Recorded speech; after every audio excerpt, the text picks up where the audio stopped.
చంచడానికి వచ్చావా అనుకున్నాను. చంపడానికి వచ్చావా?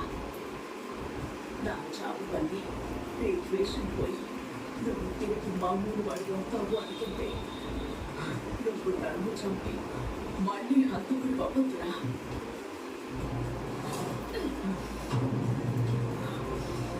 నేనే చచ్చిపోతాను.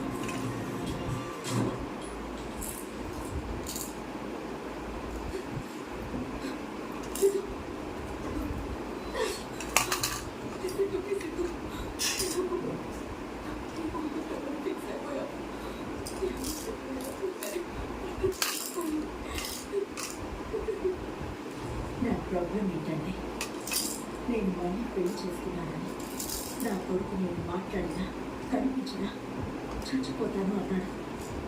కానీ నిజానికి నేను పెళ్లి చేసుకుందే వాడి కోసం. అవును, నీకు తెలుసు కదా, మా ఊళ్ళో ఒక మంచి అమెరికాలో అవును మావయ్య తెలుసు. చూసి నేను పెళ్లి చేసుకుంటాను. మీరు దాని గురించి నాతో మాట్లాడకండి మావయ్య.